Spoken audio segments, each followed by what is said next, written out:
Today I'll be reading Chapter 2 of Absolutely True Diary of a Part-Time Indian. Here's the title. Why Chicken Means So Much to Me. Okay, so now you know that I'm a cartoonist, and I think I'm pretty good at it too. But no matter how good I am, my cartoons will never take the place of food or money. I wish I could draw a peanut butter and jelly sandwich or a fistful of $20 bills and perform some magic trick and make it real. But I can't do that. Nobody can do that. Not even the hungriest magician in the world. I wish I were magical, but I'm really just a poor-ass reservation kid living with his poor-ass family on the poor-ass Spokane Indian Reservation.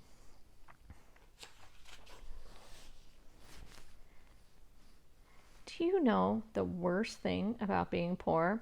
Oh, maybe you've done the math in your head and you figure poverty equals empty refrigerator plus empty stomach. And sure, sometimes my family misses a meal and sleep is the only thing we have for dinner. But I know that sooner or later my parents will come busting through the door with a bucket of Kentucky Fried Chicken. Original recipe. And hey, in a weird way, being hungry makes food taste better. There is nothing better than a chicken leg when you haven't eaten for approximately 18 and a half hours. And believe me, a good piece of chicken can make anybody believe in the existence of God. There's the cartoon. It says the Shroud of Kentucky Fried Chicken. That's an illusion, by the way. So, hunger is not the worst thing about being poor. And now I'm sure you're asking, okay, Mr. Hunger Artist, Mr. Mouthful of Words, Mr. Woe is me, Mr. Secret Recipe, what is the worst thing about being poor? So, okay, I'll tell you the worst thing. Last week, my best friend Oscar got really sick. At first, I thought he just had heat exhaustion or something. I mean, it was a crazy hot July day, 102 degrees with 90% humidity, and plenty of people were falling over from heat exhaustion. So why not a little dog wearing a fur coat? I tried to give him some water, but he didn't want any of that. He was lying on his bed with red, watery, snotty eyes. He whimpered in pain. When I touched him, he yelped like crazy. It was like his nerves were poking out 3 inches from his skin. I figured he'd be okay with some rest, but then he started vomiting and diarrhea blasted out of him. And he had these seizures where his little legs just kicked and kicked and kicked. And sure, Oscar was only an adopted stray mutt, but he was the only living thing that I could depend on. He was more dependable than my parents, grandmother, aunts, uncles, cousins, and big sister. He taught me more than any teachers ever did.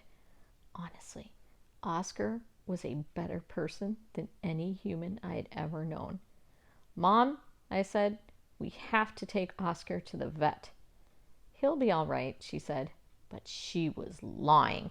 Her eyes always got darker in the middle when she lied. She was a Spokane Indian and a bad liar. Hold on. Fix this.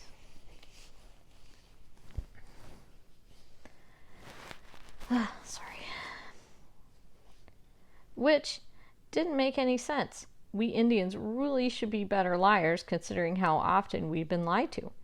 He's really sick, Mom, I said. He's going to die if we don't take him to the doctor.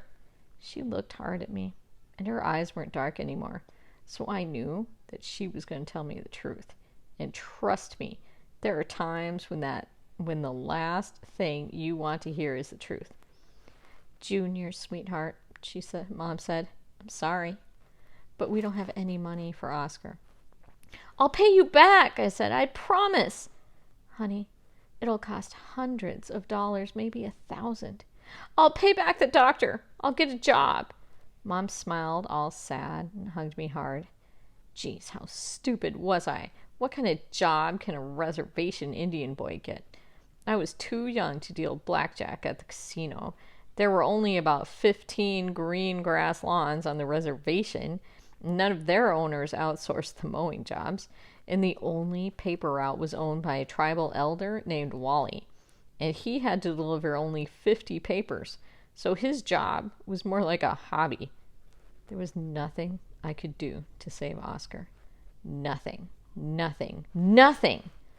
So I lay down on the floor beside him and patted his head and whispered his name for hours.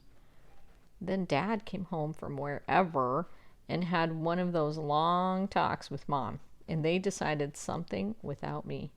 And then Dad pulled down his rifle and bullets from the closet. Oh, sorry. Junior, he said, carry Oscar outside. No! I screamed. He's suffering, Dad said. We have to help him. You can't do it, I shouted. I wanted to punch my dad in the face. I wanted to punch him in the nose and make him bleed. I wanted to punch him in the eye and make him blind. I wanted to kick him in the balls and make him pass out. I was hot mad, volcano mad, tsunami mad. Dad just looked down at me with the saddest look in his eyes. He was crying. He looked weak. I wanted to hate him for his weakness. I wanted to hate Dad and Mom for our poverty. I wanted to blame them for my sick dog and for all the other sickness in the world. But I can't blame my parents for our poverty because my mother and father are the two suns around which I orbit, and my world would explode without them. That's a metaphor, by the way. And it's not like my mother and father were born into wealth. It's not like they gambled away their family fortunes. My parents came from poor people who came from poor people who came from poor people, all the way back to the very first poor people. Adam and Eve covered their privates with fig leaves. The first Indians covered their privates with their tiny hands. Seriously, I know my mother and father had their dreams when they were kids. They dreamed about being something other than poor, but they never got the chance to be anything because nobody paid attention to their dreams. Given the chance, my mother would have gone to college. She still reads books like crazy. She buys them by the pound, and she remembers everything she reads. She can... Hold on. Let me finish this part, and I'll go back. She can recite whole pages by memory. She's a human tape recorder. Really.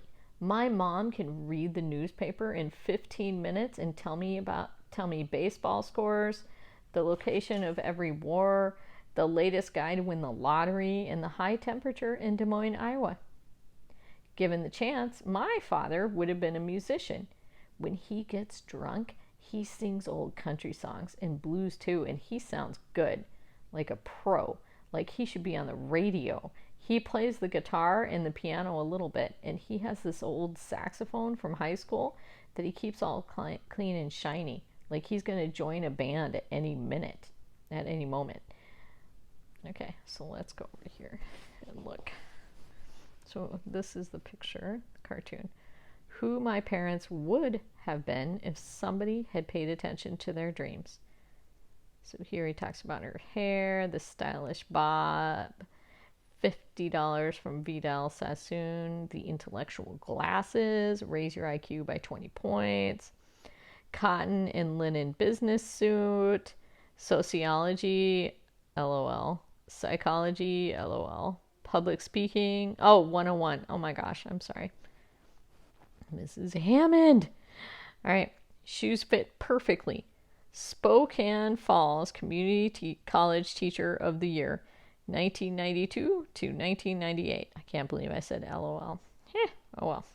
All right. And here's what his dad would have looked at. A cool hat, sunglasses, white dress shirt from Kmart because he likes to keep it real, houndstooth pants, authentic vintage purchase on eBay, shiny black boots, a size too small, but worn by Miles Davis. The 5th best jazz sax player west of the Mississippi. Like the 5th best. All right, now we're going to go back over here. So now we are down to right there.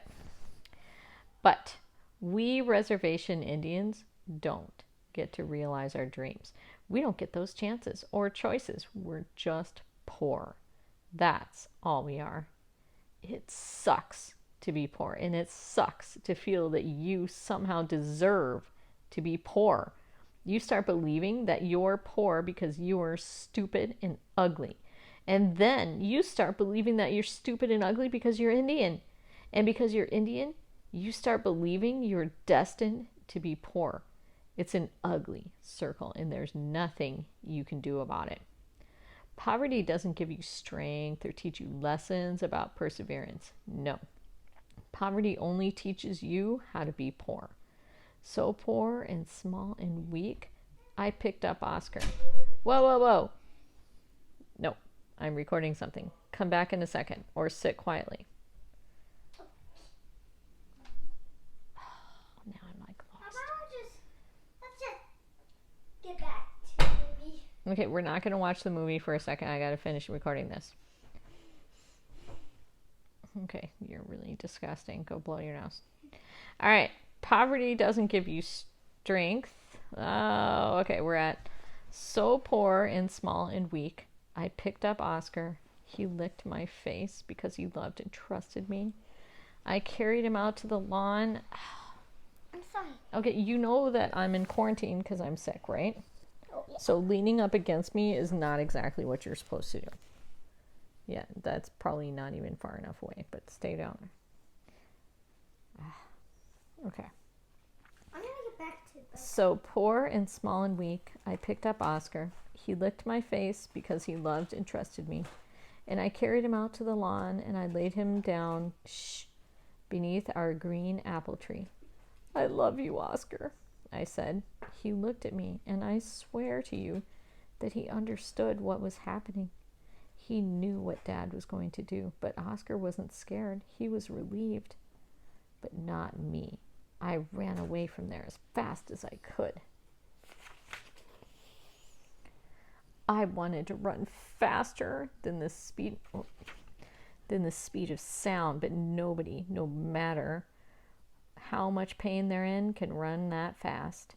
So I heard the boom of my father's rifle when he shot my best friend.